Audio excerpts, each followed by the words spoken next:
Il est 9h02, de retour dans le live. Bienvenue sur TV Finance, mercredi 22 septembre. Merci d'être avec nous si vous nous rejoignez. On se connecte tout de suite au marché boursier et pour les commenter en direct, nous allons retrouver Eric Seban, un trader, formateur et coach indépendant. Bonjour Eric, bienvenue à vous. Bonjour Karine. Merci d'être avec nous pour nous raconter ce début de séance. Alors on a assisté à une baisse du DAX vendredi, mais une reprise est en cours et d'ailleurs ça occupe toutes les discussions. Alors une baisse de plus, mais aussi une baisse rapidement corrigée. Est-ce une alerte sérieuse cette fois? Alors c'est vraiment la bonne question, je pense. Même si on ne peut pas répondre à l'instant T, on peut essayer en tout cas d'analyser le graphique, parce que sur le plan du contexte, les choses sont un petit peu brouillées depuis une semaine. Oui, vendredi, décrochage, et puis surtout lundi, et puis reprise. Hier, et puis cette nuit, ça a commencé aussi. Et puis là, à l'ouverture des marchés actions, il semble que ça veuille également continuer de poursuivre dans le rebond technique. Le rebond technique actuellement gomme 50% de la baisse qui a commencé vendredi. Donc c'est pas neutre. Et je vous le disais à l'instant, le contexte est difficile à lire parce que justement cette baisse vient un petit peu de nulle part. Alors oui, évidemment, on peut lister pas mal d'inquiétudes, mais la question qu'on peut se poser aussi, c'est qui ça inquiète réellement. Et donc, à partir de là, se demander qui vend. Et donc, alors, on n'a pas la réponse, parce que de toute façon, on ne peut pas l'avoir. On aura peut-être la réponse a posteriori, mais bon, ce sera trop tard pour prendre des décisions. L'essentiel étant d'essayer de savoir comment essayer de travailler le marché avec de bonnes probabilités de réussite. Alors, on n'a pas le contexte, mais c'est pas grave. La lecture du contexte, c'est un truc pour travailler en plus, c'est un truc en plus pour travailler correctement, mais quand on peut pas le lire, ça ne nous empêche pas de travailler, parce que le travail consiste à constater l'action des prix, à l'analyser, à projeter les scénarios possibles et puis investir sur le scénario le plus probable. Et donc, la constatation, c'est que, eh bien, je vous ai joint le graphique hebdomadaire, c'est celui que je vous joins maintenant régulièrement depuis près de 3 semaines, parce que justement, ça nous permet de prendre de la hauteur par rapport à l'action des prix, même en jour, qui est assez hachée. Et on voit bien que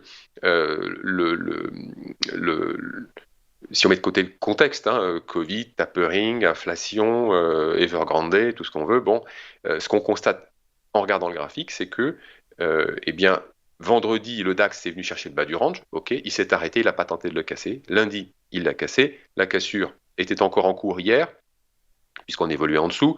Ce matin, on l'a réintégré. Le rebond technique est important.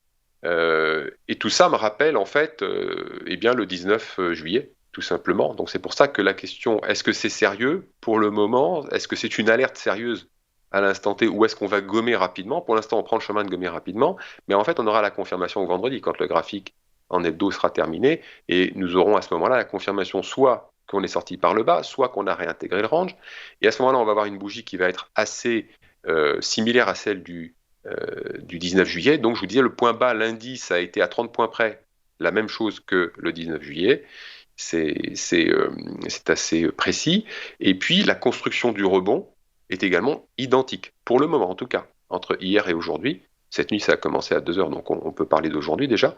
La construction sur le plan de chartiste est identique. Donc, est-ce que l'on va avoir la même chose avec une réintégration du range, et puis après, des scénarios qui ne sont pas très nombreux, en fait, il y en a deux, je vous les ai indiqués sur le graphique avec les flèches. On peut aller chercher le haut du range vers 15 700, auquel cas on aurait une deuxième épaule et une figure d'épaule tête épaule en semaine. Ça pourrait nous amener techniquement sur le plan de chartiste à un retour en arrière vers la ligne de coup 15 400. 15 400, c'est ce que je vous disais la semaine dernière, tant qu'on n'est pas en dessous, à ce moment-là, on garde encore des bonnes chances. Il n'y a pas d'alerte sérieuse, c'est ce que je vous disais la semaine dernière. Donc si on clôture à l'intérieur du range, on sera à l'intérieur des 15 400 vendredi, ça me donnera une bonne lecture finalement du niveau d'inquiétude des opérateurs, que je ne crois pas très élevé, parce qu'ils sont protégés depuis très longtemps.